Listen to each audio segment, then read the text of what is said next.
பிரியமான சகோதர சகோதரிகளே, இன்றைக்கு தாயாம் திருச்சபையானது ஆண்டவருடைய விண்ணேற்ற பெருவிழாவை கொண்டாட நமக்கு அழைப்பு விடுக்கிறது. ஆண்டவருடைய இந்த விண்ணேற்ற பெருவிழா நமக்கு சொல்லக்கூடிய செய்தி என்ன? எவ்வாறு அவர் இந்த விண்ணுலகை ஏறி சென்று தந்தையினுடைய வலது பாரிசத்திலே மாட்சிமையோடு வீற்றிருக்கிறாரோ, அதுபோல நீங்களும் நானும் ஒரு நாள் அவரது மாட்சியிலே நாமும் பங்கு பெறுவோம். அவரோடு நாம் உயிர்த்தெழுந்து அந்த விண்ணுலகை, நம்முடைய தாயகத்தை நாம் பரிசாக அடைவோம் என்ற ஒரு நம்பிக்கையும், அதே வேளையிலே அந்த விண்ணுலகை அடைவதற்காக இந்த மன்னக வாழ்வை நாம் நல்ல விதமாக பயன்படுத்தி கொள்ள வேண்டும் என்ற ஒரு சிந்தனையைத்தான் ஆண்டவருடைய விண்ணேற்ற பெருவிழா நமக்கு சொல்கிறது. அன்பார்ந்த சகோதர சகோதரிகளே, 1917 ஆண்டு மே மாதம் 13ஆம் தேதி போர்ச்சுகல் நாட்டிலே ஃபாத்திமா என்கின்ற அந்த இடத்தில் அன்னை மரியாள் 3 சிறுவர்களுக்கு காட்சி கொடுக்கிறார். லூசியா, அதே போல ஜெசிந்தா, பிரான்சிஸ் என்ற அந்த 3 சிறுவர்களுக்கு காட்சி கொடுத்த பொழுது அதிலே மூத்தவளாக இருந்த லூசியா அந்த அன்னை மரியாளோடு உரையாடிய உரையாடல் இவ்வாறு இருந்தது. அந்த சிறுமி அன்னை மரியாள் சுடர்கள் அணிந்தவர்களாக மிக பிரகாசமாக வானோக அரசியாக வந்து அவர்களுக்கு காட்சி கொடுத்த போது லூசியா இவ்வாறு கேட்டார், அம்மா நீங்கள் எங்கிருந்து வருகிறீர்கள்? அப்போ அவங்க சொன்னாங்க, நான் விண்ணகம் மோட்சத்திலிருந்து நான் வருகிறேன். சரி, நான் என்ன செய்ய வேண்டும் அல்லது நாங்கள் என்ன செய்ய வேண்டும் என்ற அடுத்த கேள்வியை கேட்டபோது அந்த அம்மா சொன்னது, ஒவ்வொரு மாதமும் தொடர்ந்து 6 மாதம் இதே இடத்திலே நீங்கள் வர வேண்டும் என்ற ஒரு செய்தியை சொன்னார்கள். பிறகு அந்த உரையாடல் தொடர்ந்து போய்கொண்டிருந்த வேளையிலே, நான் விண்ணுலகம் வர முடியுமா, நானும் மோட்சத்துக்கு வர முடியுமா என்று அந்த முதலிலே லூசியா கேட்டார்கள். கண்டிப்பாக நான் வருவேன். அப்போ ஜெசிந்தா வருவாளா? ஜெசிந்தாவும் மோட்சத்துக்கு வருவா. அப்போ அந்த பிரான்சிஸ் என்ன ஆகும்? பிரான்சிஸும் மோட்சத்துக்கு வருவானா என்ற கேள்வியை கேட்டபோது அன்னை மரியாள் சொன்னாங்க, வருவான், ஆனால் அவன் இன்னும் கொஞ்சம் ஜெபம் செய்யணும் அப்படின்னு அந்த பிரான்சிஸை பார்த்து அந்த அம்மா சொன்னார்கள். பிறகு காட்சிகள் தொடர்ந்து நடப்பதை நாம் பார்க்கிறோம். இதெல்லாம் நடந்த பிற்பாடு மீண்டுமாக இந்த செய்தி எல்லா இடமும் பரவ ஆரம்பிக்கிறது. மக்கள் திரளாக அங்கு ஒன்று கூடுகிறார்கள். இந்த 3 சிறுவர்கள் ஒவ்வொரு மாதமும் அன்னை மரியாள் கேட்டுக்கொண்டது போல அங்கே ஒன்று கூடி ஜெபிக்க ஆரம்பிக்கிறார்கள். அப்போது பயணிகள் எல்லாமே, திருப்பயணிகள் ஆச்சரியத்தோடு இந்த பிரான்சிஸை பார்த்து கேள்வி கேட்கிறாங்க. பிரான்சிஸ், நீங்கள் என்னவா மாற விரும்புகிறீங்க? ஒரு நல்ல டாக்டராக மாறணும், நல்லா சம்பாதிக்கணும் விரும்புகிறீங்களா? இல்லை, விருப்பம் கிடையாது. அல்லது ஒரு தச்சு தொழிலை செய்ய வேண்டும் என்று ஆசைப்படுறீங்களா? அதுவும் இல்லை. வேறு என்னெல்லாம் உங்களுக்கு ஆசை? ஒரு குருவாக மாற விருப்பமா? அதுவும் விருப்பம் இல்லை. என்ன எப்படி சொல்கிறீங்க? ஒரு குருவாக மாறி நல்ல பாவ சங்கீதனம் கொடுக்கலாம், மக்களை எல்லாம் கடவுள் பால் திருப்பலாமே, ஏன் ஒரு குருவாக நீங்கள் மாற விரும்பவில்லை? என்னதான் உங்களுடைய விருப்பம் என்று மீண்டுமாக அந்த பயணிகள் கேட்டபோது, நான் உடனே சாக வேண்டும், அந்த விண்ணகத்தை நான் அடைய வேண்டும் என்று பிரான்சிஸ் அந்த சிறுவன் மிக வாஞ்சையோடு அந்த பதிலை சொன்னானாம். ஆம், அன்புக்குரிய சகோதர சகோதரிகளே, இந்த உலக வாழ்க்கையை வாழக்கூடிய நாம் எல்லாருமே இன்றைக்கு ஆண்டவர் எவ்வாறு விண்ணேற்றம் அடைந்தாரோ அதே போல நாமும் அந்த விண்ணகத்தை அடைய வேண்டும். ஏனென்றால் இந்த உலகம் என்பது ஒரு பயணம், உலக வாழ்க்கை என்பது பயணம். ஆண்டவர் நமக்கு சொல்லக்கூடிய செய்தி, நம்முடைய தாயகமாகிய அந்த விண்ணகத்தை அடைவதற்கான வழிகளை அல்லது தேவையானவற்றை நாம் கற்றுக்கொள்வதற்கு அல்லது அதற்காக உழைப்பதற்காகத்தான் இந்த மன்னக வாழ்வானது நமக்கு கொடுக்கப்பட்டிருக்கிறது.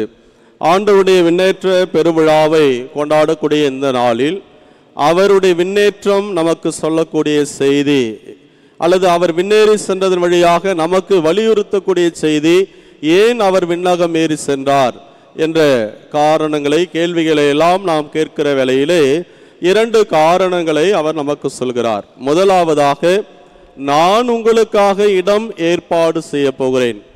என்னுடைய தந்தையினுடைய வலது பாரிசத்தில் நான் அமர்ந்து கொண்டு தன்னுடைய சீடர்களை பார்த்து சொன்னதும் அதுதான், இந்த உலக மக்களுக்காக நம்மை பார்த்து சொன்னதும் அதுதான், உங்களுக்காக இடம் நான் ஆயத்தம் செய்ய போகிறேன். நாம் எல்லாருமே சின்ன குறிப்பிடத்தில் நிறைய கேள்விகளை நாம் படித்திருப்போம். இந்த நேரத்தில் நம்முடைய பிள்ளைகளும் புது நன்மை வகுப்புக்காக படிச்சிட்டு இருக்காங்க. அதனால் ஒரு சில கேள்விகள் சின்ன குறிப்பிடத்திலேருந்து கேட்கலான்னு ஆசைப்படுறேன். ஆண்டவர் இயேசு எத்தனாம் நாள் உயிர்த்தெழுந்தார்? எத்தனாம் நாள் உயிர்த்தெழுந்தார்?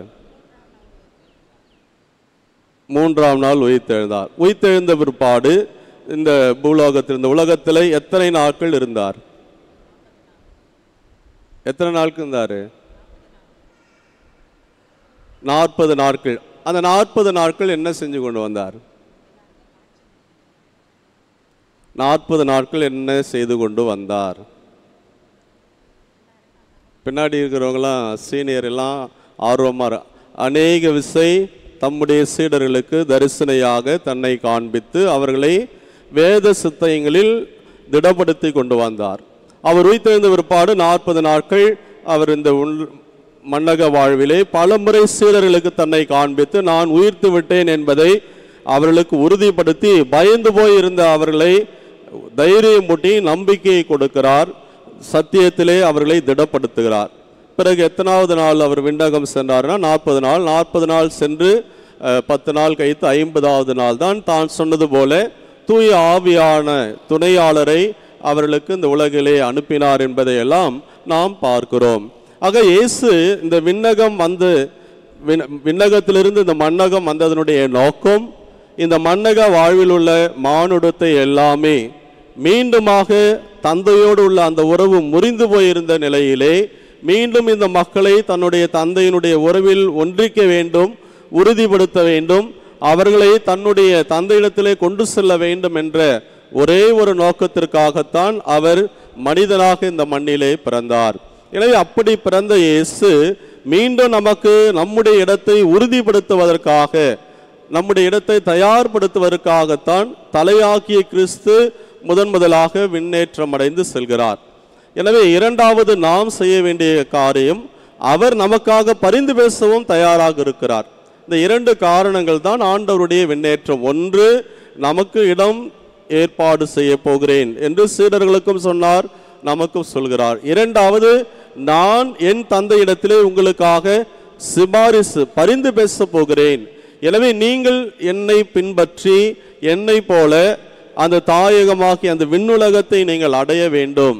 அதற்கு நீங்கள் என்ன செய்ய வேண்டும்? இந்த உலக வாழ்க்கையை நான் உங்களுக்கு வாழ்ந்து காட்டியது போல வாழ வேண்டும். அன்பின் வாழ்வாக, அடுத்தவர்களுக்கு உதவி செய்யக்கூடிய வாழ்வாக, இறைவார்த்தை பகிர்ந்து கொடுக்கக்கூடிய ஒரு வாழ்வாக உங்களுடைய வாழ்வு இருக்கிற பொழுது எந்த விதமான வேறுபாடு இல்லாமல், இன்றைய 2வது வாசகத்திலே பவுலடியார் சொல்வது போல ஒரே எண்ணம் கொண்டவர்களாக, ஒரே மனப்பான்மையில் ஒரே தந்தை இறைவனை நாம் வழிபட்டு அந்த விண்ணுலகை நாம் அடைய வேண்டும்.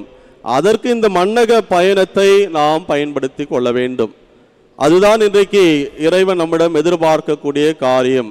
இதை இப்பொழுது நாம் பயன்படுத்தி நம்மை தயாரிக்கவில்லை என்று சொன்னால் நாம் யார் என்று ஆண்டவர் கேள்வி கேட்பார். அன்பார்ந்தவர்களே, கங்கை நதி ஓரத்திலே ஒரு கலாச்சாரம் அப்பொழுது இருந்ததாம். என்ன அந்த கலாச்சாரம் என்று சொன்னால், அந்த நாட்டை ஆள்வதற்காக அல்லது இந்த சிற்றூர் சிறு சிறு அரசர்கள் இருந்த காலகட்டம். எனவே அந்த நாட்டை ஆள்வதற்காக ஒரு வாலிபனை அரசனாக தேர்ந்தெடுப்பார்கள். அவனுடைய ஆட்சி காலம் 5 ஆண்டுகள் சிறப்பாக பணியாற்ற வேண்டும். 5 ஆண்டு காலம் முடிந்த பிற்பாடு அவனை ஆடம்பரமாக ஒரு குதிரை வண்டியிலே ஏறி அமரச் செய்து அருகில் உள்ள ஒரு பெரிய காட்டிலே கொண்டு போய் விட்டு விடுவார்களாம். 5 ஆண்டுகள் சுகபோகமான ஒரு வாழ்க்கை. அடுத்த ஆண்டு அந்த கானகத்திலே அவன் துறவியாக வேண்டும் அல்லது அங்கேயே தன்னுடைய வாழ்க்கையை மாய்த்து கொள்ள வேண்டும். இதுதான் ஒரு கலாச்சாரம், அங்கு பின்பற்றப்பட்ட ஒரு கலாச்சாரம். அப்படி இருக்கிற பொழுது ஒரு இளைஞன் அரசனாக தேர்ந்தெடுக்கப்படுகிறான். 5 ஆண்டுகள் சுகபோகமான ஒரு வாழ்வு. பிறகு அவனுடைய 5 ஆண்டு கால இறுதியிலே குதிரை வண்டியிலே அழைத்து கொண்டு அந்த காட்டிலே விடுவதற்காக அழைத்து கொண்டு போகிறார்கள். இதற்கு முன்பாக சென்ற அரசர்கள் எல்லாம் சோகத்தோடு வேதனையோடு சென்றார்கள். ஆனால் இந்த அரசன் எந்த விதமான வருத்தமின்றி மிகுந்த மகிழ்ச்சியோடு அந்த குதிரை வண்டியிலே பயணம் செய்தான். அப்போது அந்த அமைச்சன் அந்த அரசனை பார்த்து கேட்டானாம், அரசே, உங்களுக்கு பயம் இல்லையா? இதுக்கு முன்பாக இருந்தவர்கள் எல்லாம் மிகுந்த வேதனையோடும் வருத்தத்தோடும் போனார்கள். நீங்கள் ஏன் ஒரு விதமான வருத்தமும் இல்லாமல் மிகுந்த சந்தோஷத்தோடு இந்த கானகத்துக்கு காட்டை நோக்கி போகிறீர்களே? அங்கு உங்களுடைய வாழ்க்கை எப்படி இருக்க போகிறது என்பதை பற்றியெல்லாம் ஒரு பயம் இல்லையா என்ற ஒரு கேள்வியை கேட்டபோது அந்த அரசன் சிரித்து கொண்டே அமைச்சனை பார்த்து சொன்னான், நான் ஏன் பயப்பட வேண்டும்? என்னுடைய 5 ஆண்டு கால வாழ்க்கையிலே நான் என்னவெல்லாம் செய்ய போகிறேன் என்பதை பற்றி என்னை நான் தயாரித்து வைத்திருக்கிறேன். நீ வேண்டுமானால் வந்து பார், அந்த கானகம் ஒரு பெரிய மாட மாளிகையாக மாறி இருக்கும். நான் எல்லாவற்றுக்கும் என்னை நான் தயார்படுத்தி இருக்கிறேன். என்னுடைய வாழ்க்கையை நான் அமைத்து கொள்வதற்கு எனக்கு தெரியும் என்று சந்தோஷமாக அந்த அரசன் சொன்னானாம். ஆம், அன்புக்குரியவர்களே, ஆண்டவர் கொடுத்த இந்த உலக வாழ்வு அற்புதமான ஒரு வாழ்க்கை. இது எல்லாம் நம்முடைய வாழ்க்கை பயணம். இந்த பயணத்தை நாம் நல்ல விதமாக பயன்படுத்தி கொண்டு நம்முடைய தாயகமாகிய அந்த விண்ணகத்தை பரிசாக நாம் அடைய வேண்டும். அந்த விண்ணகத்தை அடைவதற்காக நம்மை நாம் தயாரிக்கக்கூடிய நாட்கள் தான் இந்த மன்னக வாழ்வு என்பதை உணர்ந்தவர்களாக, எப்படி இந்த கதையிலே அரசன் தன்னை தயார்படுத்தி கொண்டு எதிர்காலத்திலே தான் சிறப்பாக வாழ்வதற்கு எல்லா விதத்திலும் தைரியமாக இருந்தானோ, அதே போல ஆண்டவருடைய விண்ணேற்றம் நமக்கு ஒரு முன் சுவையாக இருக்கிறது. அந்த சுவையை நாம் முழுமையாக அனுபவிக்க இந்த வாழ்க்கை நாட்களை நாம் பயன்படுத்தி அந்த விண்ணகத்தை பரிசாக பெற்றுக்கொள்ள தொடர்ந்து ஜெபிப்போம். அதற்கு தேவையான வரத்திற்காக மன்றாடுவோம். இறைவனேசு நம்மை நிறைவாக ஆசீர்வதிப்பாராக. ஆமேன்.